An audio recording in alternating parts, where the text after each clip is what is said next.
भारत और दुनिया भर में जहां नौकरियों की संभावित तादाद में गिरावट को लेकर चिंताएं जताई जा रही हैं, वहीं आईटी में अपना मुस्तकबिल तलाश रहे नौजवानों और तजुर्बेकार आईटी विशेषज्ञों के लिए एक अच्छी खबर आई है।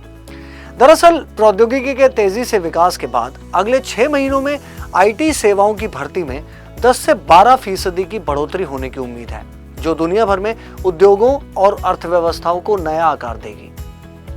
Business services provider case Corp की रिपोर्ट में कहा गया है कि जनरेटिव एआई, डीप फेक और क्वांटम कंप्यूटिंग जैसी उभरती हुई तकनीकें सन 2030 तक 10 लाख से ज्यादा नौकरियों का सृजन करेंगी। रिपोर्ट से पता चला है कि दूसरी तिमाही के दौरान ग्लोबल कैपेबिलिटी सेंटर्स और साइबर सिक्योरिटी में टैलेंट की मांग देश भर में पिछली तिमाही की तुलना में क्रमशः 71% और 58% बढ़ी है। यह रिपोर्ट केएसआईटी स्टाफिंग के संचालन से वित्त वर्ष 2025 की पहली 2 तिमाहियों के आंकड़ों पर आधारित है। केएसआईटी स्टाफिंग ने कहा, भारत अपने बढ़ते तकनीकी प्रतिभा पूल और अभिनव भावना के साथ इस डिजिटल क्रांति में सबसे आगे है। इसलिए अगले 6 महीनों में आईटी सेवाओं की भर्ती 10 से 12% बढ़ेगी।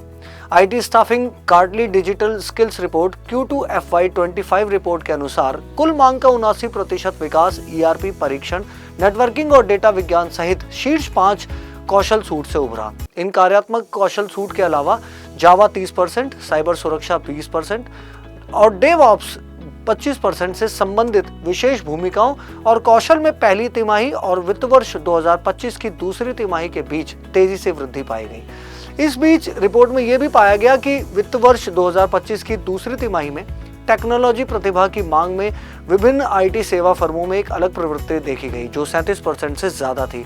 इसके बाद हाईटेक 11%, परामर्श यानी कंसल्टेंसी 11%, विनिर्माण 9% और बीएफएसआई 8% फर्म थे। रिपोर्ट से पता चला है कि जीसीसी वित्त वर्ष 25 की दूसरी तिमाही के दौरान भारत में तकनीकी भर्ती के पावर हाउस के रूप में उभरे हैं, जो एआई, एमएल, एनालिटिक्स, साइबर सुरक्षा, क्लाउड और डेवऑप्स जैसी भूमिकाओं में कौशल की मजबूत मांग से प्रेरित हैं, जिनका विभिन्न क्षेत्रों में अनुप्रयोग है। जब भौगोलिक क्षेत्रों की बात आती है तो रिपोर्ट में पाया गया कि देश में तकनीकी परिदृश्य में तेजी देखी जा रही है, जिसमें बेंगलुरु निर्विवाद लीडर के रूप में उभरा है। रिपोर्ट में कहा गया है कि इस क्षेत्र से 62% भर्ती अनुरोध प्रवाहित होते हैं। इसके बाद पश्चिम 14%, उत्तर 8% और पूर्व 0.4% का स्थान आता है। इसमें कहा गया है कि बेंगलुरु के बाद मांग साझा करने में शहरवार परिदृश्य हैदराबाद 43.5% और 10% के साथ पुणे दूसरे स्थान पर है। इसके अलावा रिपोर्ट से पता चला है कि भारत में जीसीसी के विस्तार के कारण विभिन्न शहरों में प्रतिभा की मांगों में उछाल आया है। इसमें कहा गया है कि ये कंपनियां इंजीनियरिंग, आईटी, वित्त और एनालिटिक्स जैसे क्षेत्रों से कुशल पेशेवरों को नियुक्त करने पर ध्यान केंद्रित करती हैं, जिसके कारण फर्म टियर 2 और टियर 3 शहरों के प्रतिभा पूल से भर्ती करना चाहती हैं।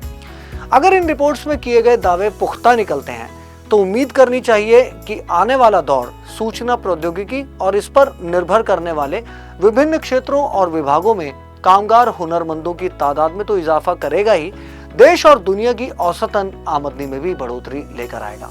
आप फॉलो करते रहिए इंस्टाफीड न्यूज़ बाकी खबरों के लिए।